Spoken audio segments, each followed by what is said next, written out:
Hello guys, welcome back to another Meet Your Maker video, and in this video I'm going to be giving you guys 5 beginner tips for building your base in Meet Your Maker. So I made a video on 5 beginner tips for raiding bases if you want to go check that out.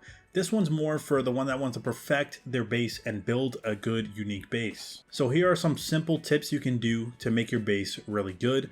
And before we get started, I did want to say I made another video doing a base building tutorial if you're just confused overall with how the building works. So if you want to check that video out after this, you definitely can. So tip number 1 is plan for punishment. So building an outpost in Meet Your Maker is all about designing an experience for other players. Whether you want to create something that's really tough or artistic, or like a maze type of base. Having a clear goal in mind before you make the base goes a long way. So before you get started with the actual base building, plan out what type of base do you want to have. You want to have a base that's more focused on just deadly traps, or a base that's more artistic looking that just looks nice and aesthetic, or have a base that's more confusing like a maze and people will get lost and stuff like that. And don't worry, you can build multiple bases in this game, so you don't have to worry if your first one doesn't plan out. You can always make another one and make it even better. Tip number 2 is build one step at a time. So for those of you that are new to the building genre or just getting started out in Meet Your Maker, you may want to simplify it with a 3-step approach. First one is build the basic structure. The exterior of your outpost is the first thing that raiders will see, and you can use it to send a message. I've seen a lot of people put designs on the front of their base, whether it's an arrow pointing to a certain direction or a smiley face, or even like I did, which was a YouTube logo. Get creative, because when people are looking at the bases to raid, it actually shows a picture of the base before they click into it, so you might want to get something that's a little eye-popping and interested to people to click on to raid your base. The second step is you want to fortify with traps and guards. So you want to look at areas within your outpost and envision how a player might move through them. So when I'm making my base, I personally like to think about how another player would react when they're coming in. Like as I'm putting the traps there, I'm thinking, if I was a person raiding this base, would I see this trap here? Would it be predictable?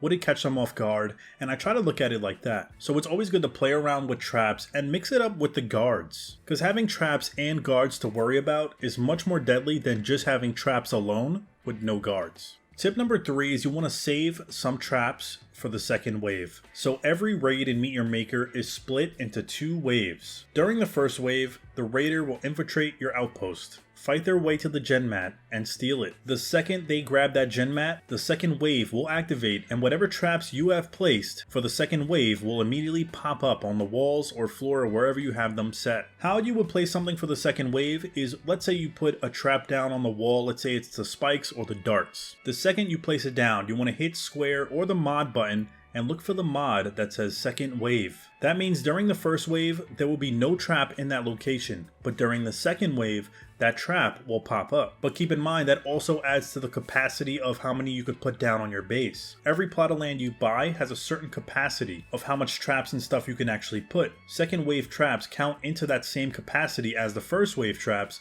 so you have to be careful with how much you place down. You want to make sure you have enough for the second wave. Tip number 4 is you want to think big. So when you're first starting out, what I find to work best is if you build a smaller, close quarter type of base, where you have traps hidden in secret corners, because it's a great way to get some kills. If you do more open base with more open spaces, good players can really use their grapple hook to avoid a lot of bullets, a lot of traps, and it could really make it easier for them. But when you do more close quarter, tight spaces with a lot of deadly traps in good areas and guards, it can prove quite challenging for the raider. And then tip number 5, obviously the best thing to do is be your own guinea pig. So you build your base, you think it's set, you think you're going to get a lot of kills on it, and you're ready for people to raid your base. Don't just make it public. Test it out first. Who's a better tester of your own base than you, the person that created it? After you're done creating your base, they have an option where you could actually test out your base and go through it as if you were a raider. See if your base is actually challenging, or see if it's too easy. Find weaknesses and improve it and make it better. This helped me a lot in trial and error when I was building my base, to where some spots I thought were going to be good were really underwhelming, but it's good to do that with every base you make, because you can fine tune whatever you need to. And also one more thing, when you watch replays of people raiding your base, that's another perfect way of finding weak points in your base. Let's say you have 3 people that raided your base